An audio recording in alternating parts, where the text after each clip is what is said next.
สบายดีทุกคนสบายดีด้นแล้วคู่วงบ่ได้อัพคลิปการจูดทานให้เบิ่งเนาะมื้อนี้คู่วงสิพาไปเบิ่ง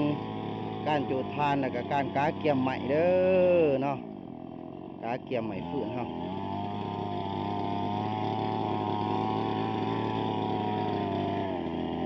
อยู่ไฟมือข้าวนี่เนาะ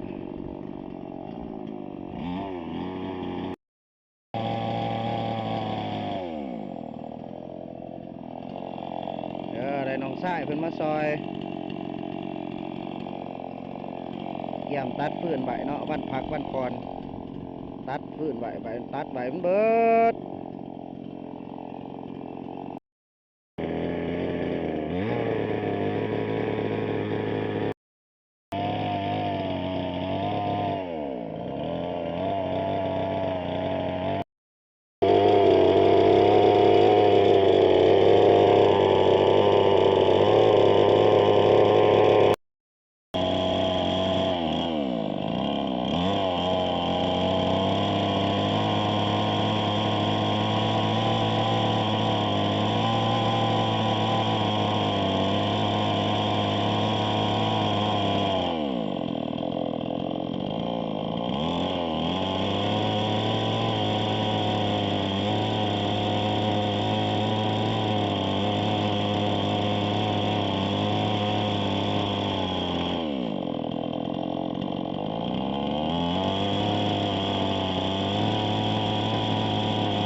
ประมาณไหนเนาะพี่น้องเนาะทำค่าคืบเด้อพี่น้องเนาะ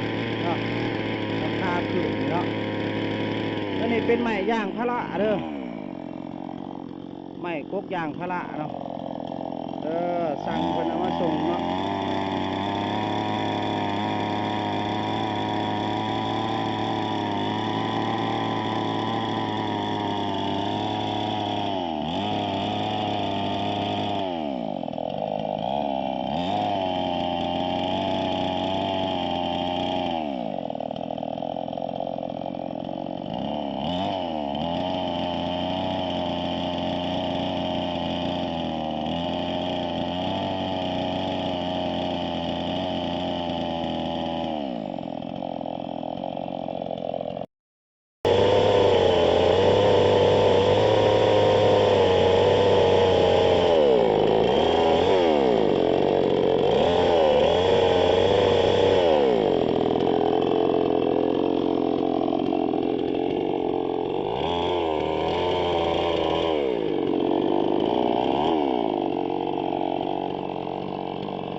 มันเบิดบ่ดำนัวพูดน้ำมันอยู่พูดตัดสำคาคืบด้วยพี่น้องเด้อคาคืบหนึ่งนะให้ยาวได้มันบ่จะขวดเพราะว่าเขาจูดใส่กระฟุ้ยเนาะจูดใส่กระฟุ้ยเล็กนี่กระฟุ้ยเล็กกระดังจูไฟมือเสากับพอเสาวันไหนดอกสวยดอกสวยเดี๋ยวนี้มืออื่นกระทองออกแล้วก็เก็บของไม้แล้วก็จูไม้ดอกเนาะมืออื่นเสาเขากับมันก็เย็นเนี่ยนี่สำนีกระดังมอสิติดเด้อพี่น้องเอ้ยนี่มอสิติดถามมันควันแห้งกว่านี้ก่อน คือสิเบิดสนฟื้นนี่แหละก็คือสิโอเคคันเบิดสนฟื้นนี่คือสิโอเคแหละเนาะคือสิติดแหละกับป้าเพิ่นไม้เองเพิ่นมานี่เนาะในน้องทรายเพิ่นมาซอยใส่เครื่องก็สิเบาแห้งไปหน่อยหนึ่งเนาะก็ยังไข่ก็ผู้เดียวอยู่เนาะได้คนสวยกันได้ไม้ใหญ่เฮ็ดเทือนงามเพิ่นว่าเนาะเพิ่นได้กล้องมังใหญ่เพิ่นได้นี่เนาะ